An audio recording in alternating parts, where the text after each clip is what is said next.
Hello everyone, this is Dr. Rivera again. I'm at Walmart, I've already gone through all the different aisles picking out toys for kids, but I wanted to pick out some fun games that we can use for older kids or even for adults. So we're gonna go over I've already done a video going over some board games that you can use with adults, but I'm here at Walmart kind of looking at the different games and what's out. So I'm gonna look through them and kind of show you how to shop for some of these board games and what kind of skills that you can do target with some of these games. Okay, so I'm here at Walmart in the board game section. It looks like it's a little bit empty, so hopefully I'll find some cool new things that I want to add to my wish list since Christmas is coming up in a few months. This is Heads Up. So this is very, very similar to Headbands, but this is more of the adult version. It has different categories.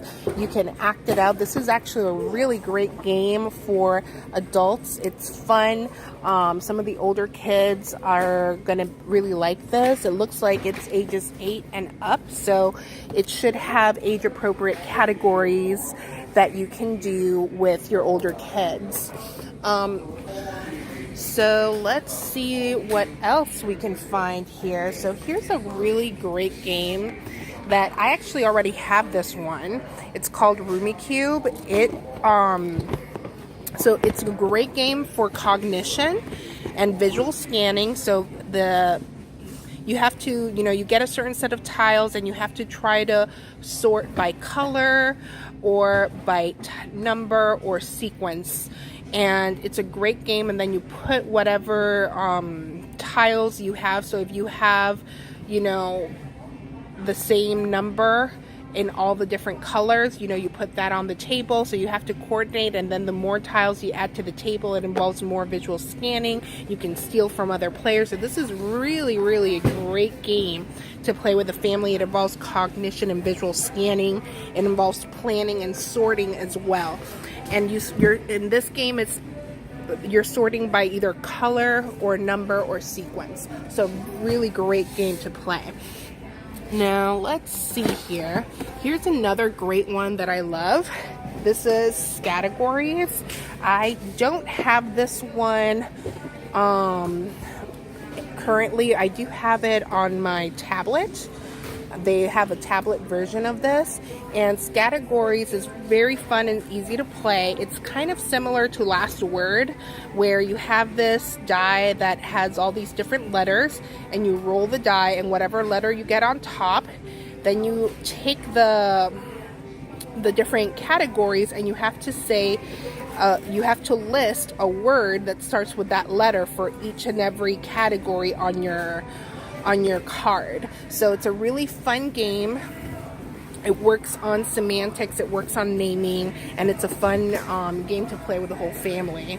And it's a great one for older adults. Again, for the older adults, it has to be someone that's higher level, because doing just the letter and naming naming a word in each category with just one letter can be very difficult. So sometimes I will just put the dice aside and just do the cards and see if they can think of an article of clothing or desserts or one dessert. So they have to name one thing, or maybe I'll use a number the number dice, and they can name 2 articles of clothing or 4 desserts or something like that to give it a little bit more complexity, because doing it with this one can actually be quite difficult.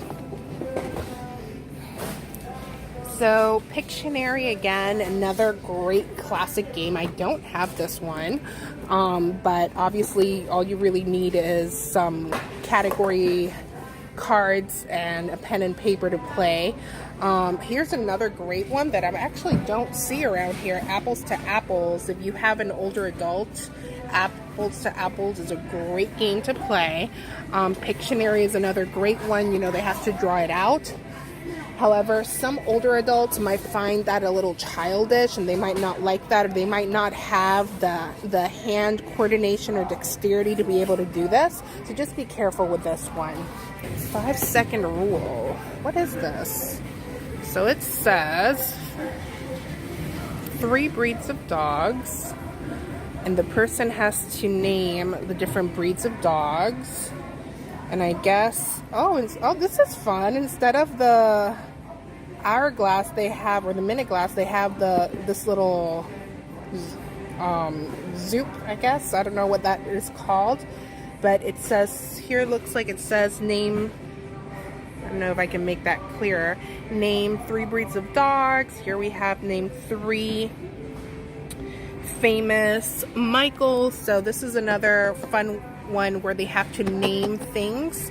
The other thing that you can do, you can still use these cards and switch it around, so you can name 3 different breeds of dogs and have the person say the category that you're doing. So you can say beagle, snicker, doodle, canine, mutt, and you can do these words and then ask the person, what category am I talking about? And then they can say dogs or breeds of dogs. So this is another great one. It's similar to last word, so I'm not sure if I'm going to add this one to my to-do list.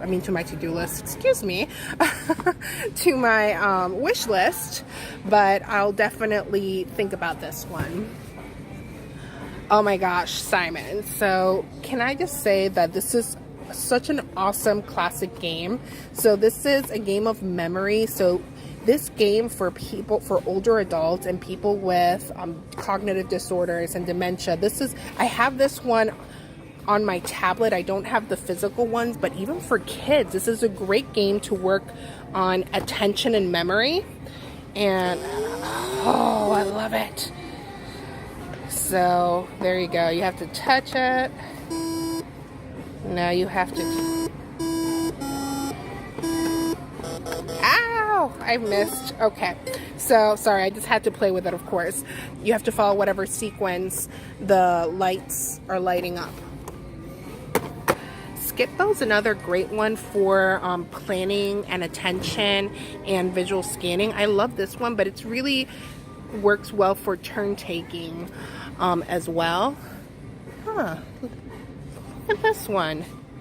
So this one is called, let me set it up here. It's called Things, Game of Humor in a Box, and little label says things that are so last year, things that would make a good potato chip flavor. Huh, this is interesting. I actually really like this one. So the person, you read the card and you have to name whatever's on the card. So this is an interesting one. I am definitely adding this one to my wish list. Another game of dice. So here, this one, again, you can just do this with regular dice, but it looks like it does have some cognition in it. I see some math and sequencing involved. So dice games typically have visual scanning skills and all kinds of really good things. Ooh, Sorry, it's another great one. I do have that one in the office. Okay, so here's another great one. Sorry. So Sequence. I've had Sequence in my wish list for a while. It's a little bit out of my budget, so usually when I add things to my wish list, I ask for them for Christmas, or I hunt them down in Goodwill. And these classic games are usually pretty easy to find at your local Goodwill and for much cheaper. So Sequence, needless to say, is a game that involves sequencing. So you have all these I don't know if you can see that. Here we go. So as you can see, the board game itself involves playing cards. So it involves visual scanning, because you have to scan for the cards that you have and you put a chip on it. And then depending You know, if you have like 4 in a row, or if you have, you know, just all kinds of different things when it comes to visual scanning and planning and sequencing. So this is another great one that's been on my wish list for a while. I just haven't found it at Goodwill, and I refuse to pay $17 for it, because I know that as soon as I do, I'm gonna end up finding it at Goodwill. Monopoly is a lot of fun, but it takes far too long, so I am not even gonna look at that. Let's see this one. We have Chick-a-Pig. I feel like this is something that I'm not going to use as much. What is this? A magnetic game? Okay. I really like this. I actually really like this. So you can do colors. So you can sort by colors. You can use this type of game also with the kids as a reinforcer, because kids love things that are magnetic and make sounds, but not so much for the adults. Maybe that's going to go in my kids wish list. So here's another great one. It involves visual scanning, and so this is Connect 4, but it also involves some dexterity, and you have to bounce the ball and it falls in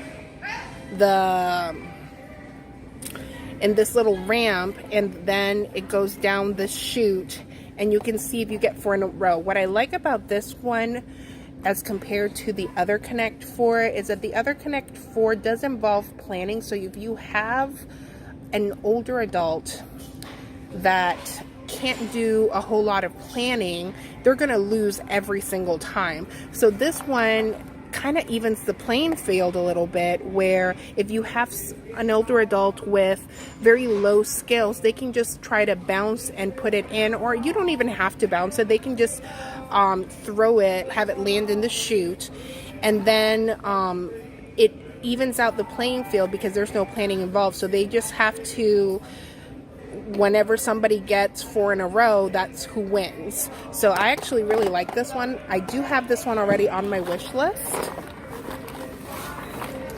Oh my goodness, Monopoly with a little voice banking. That's hilarious.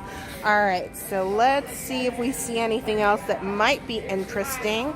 Here we have Scrabble. I like kids' versions of Scrabble for the older adults, but to be honest, Scrabble tends to be a little bit too complicated for older adults. This is why I like the kids' version, but sometimes even the kids' version is difficult to play.